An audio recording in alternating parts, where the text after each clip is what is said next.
Good morning, or good evening, or whenever you find yourself staring at the ceiling, dreading the sound of the alarm, wondering if today is just going to be another relentless grind of annoyances, traffic jams, passive-aggressive emails, and that creeping sense of, is this it? What if, for a moment, you had access to the most powerful man in the history of the world, and you could ask him one question, not about war, not about politics, not about empire, but a simple human question: how do I have a better day? His name was Marcus Aurelius. He was the emperor of Rome, the man who held the fate of over 70 million people in his hands. He commanded the mightiest military machine the world had ever seen. He dined in palaces and was surrounded by luxury and decadence. But he was also a man who woke up every single morning just like you, with a blanket of responsibilities crushing down on him. And the advice he wrote for himself, in a private journal we now call the Meditations, has survived for nearly 2,000 years. It's not a theoretical philosophy from some guy in a robe sitting on a mountain. It's a practical, gritty, battle-tested operating manual for the human soul, from a man who had more reason to be stressed, anxious, and angry than anyone you will ever meet. And his secret? It's not about controlling the world. It's about controlling yourself. Let's talk about how you can use his 2,000-year-old advice to have a better day, starting right now. First, let's address the greatest enemy of your day: disappointment. We wake up with an invisible contract with the world. We sign it in our sleep. It says, today, people will be reasonable. Today, traffic will flow smoothly. Today, my partner will be in a good mood. Today, my colleagues will be competent and kind. And then, we step out the door. Within the first hour, someone cuts you off in traffic. The barista gets your order wrong. A coworker sends a snarky message, and your day is ruined, not because of the event, but because the event broke the contract. Marcus Aurelius saw this. He saw the senators plotting behind his back, the generals with egos the size of the Colosseum, the people who would smile to his face and curse his name the moment he turned around, and he developed a mental armor. Every single morning he would say to himself something that sounds incredibly pessimistic, but is actually the key to unshakable peace. He would say, today I shall meet people who are ungrateful, aggressive, treacherous, and envious. They will be like this because they don't know the difference between good and evil. No, this isn't about being paranoid. It's about being prepared. It's the psychological equivalent of wearing a seatbelt. You don't drive your car hoping to crash, but you acknowledge the reality that other drivers are unpredictable. When you expect the worst from the world, you are not inviting it. You are inoculating yourself against it. When that rude driver cuts you off, you don't scream, "Why is this happening to me?" Instead, you say, "Ah, there you are. I was expecting you." The anger doesn't disappear, but its power is deflated. It's like a balloon that's been pricked. You haven't lost your cool. You've lost your unrealistic expectation. This is the first filter for a better day. You clear the mental space for what truly matters because you've stopped being surprised by the petty cruelty of other people. You realize their behavior is their problem, a reflection of their own inner state. Your inner state, that's your only real asset. This brings us to the second piece of ancient wisdom, and it's the single most important concept for anyone living in the modern world.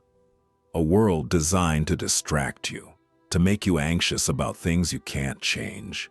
Look at your phone right now. What's on it? Probably news about a war you can't stop, a stock market you can't control, a celebrity drama that has zero impact on your life, and a comment from someone you haven't spoken to in 10 years. We marinate in a soup of things outside our control, and then we wonder why we feel tired, why we feel powerless. Marcus Aurelius was the master of a concept called the dichotomy of control. He said, you have power over your mind, not outside events. Realize this, and you will find strength. A better day is not defined by the weather, or by the line at the grocery store, or by the gossip in the office. A better day is defined by the quality of your own thoughts and actions. There are things that are up to you, and things that are not up to you. It's a simple filter.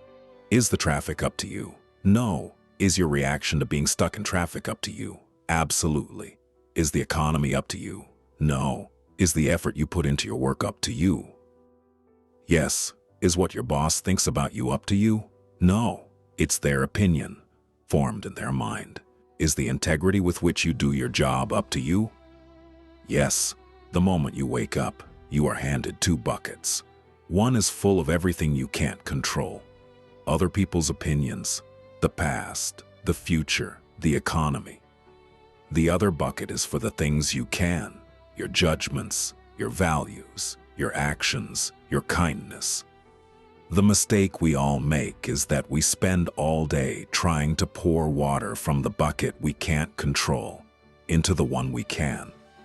We try to manipulate people to think well of us. We try to bend the future to our will. And we end up exhausted, with nothing to show for it. Marcus's advice is radical. Ignore the big bucket. Let it go. Focus every ounce of your energy on the small bucket, because that small bucket is where your life actually happens. Your day becomes better not when you get everything you want, but when you focus only on what you already have the power to do. And what is it that you have the power to do? So often we confuse being busy with being effective. We fill our days with 1,000 tiny tasks, a blur of notifications, a frantic rush from one meeting to the next, one chore to the next. At the end of the day, we collapse and think, I did so much. But did you do anything that mattered? Marcus Aurelius was the emperor of Rome. He had the most demanding job in the world. Armies to move, laws to sign, petitions to answer, enemies to appease.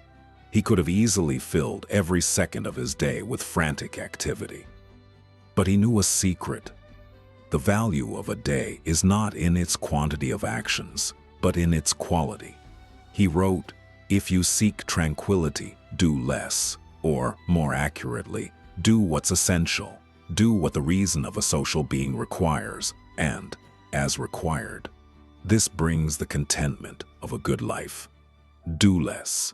Can you imagine being told to do less by the most powerful man on earth? It sounds like a paradox, but he clarifies it. Do what's essential. This is the scalpel that cuts through the noise of modern life. Every morning as you look at your to-do list, you must ask yourself a brutal question. If I do not do this today, will anyone die? Will my life fall apart? Is this essential to who I want to be? Most of what we do is just motion. It's running on a hamster wheel. We reply to emails that don't need a reply. We worry about problems that aren't ours. We scroll through social media feeds that leave us feeling empty. To have a better day, you must become a ruthless editor of your own life. Cut the superfluous, the unnecessary word in the argument, the extra hour spent worrying about a decision that's already been made, the commitment you made out of guilt, not passion. When you remove the non-essential, you don't just get more time. You get more clarity. You get more peace. You are no longer a puppet jerked around by every incoming request. You become a focused artist, sculpting your day with intention. You do less, but the things you do with your full presence, your full heart, and on that quality, you find a deep satisfaction that 1,000 rushed, half-hearted tasks could never provide. Now, after all this talk of expecting the worst, focusing only on yourself, and cutting out the noise, the philosophy of Marcus Aurelius could sound a little bleak, a little lonely, like you're a stone tower, impervious to the world. But that is where we would be wrong. The final piece of his advice is the most beautiful and perhaps the most important. It is gratitude. Not a superficial gratitude like a trendy journaling prompt, but a profound, gut-wrenching gratitude for the very fact that you are alive. He wrote one of the most powerful sentences in all of human literature. He said, "When you arise in the morning, think of what a precious privilege it is to be alive, to breathe, to think, to enjoy, to love. Think about that." In a world where we wake up and immediately think about what's wrong, what's missing, what we have to dread, he says the first thought should be wonder. You woke up, you opened your eyes. Air filled your lungs. Your heart, that tireless engine, beat another 1,000 times while you slept, without you having to ask it. You have a mind that can reason, that can see the stars and wonder what they are. You have the capacity for love. This isn't just fluffy positivity. It's the ultimate reset button. When you start your day from a place of gratitude for existence itself, the other problems get put in their proper place. The traffic jam becomes an annoyance, not a tragedy, because you're alive to be stuck in it.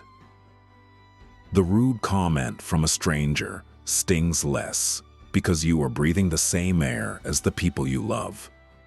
Gratitude is the lens that brings everything into focus.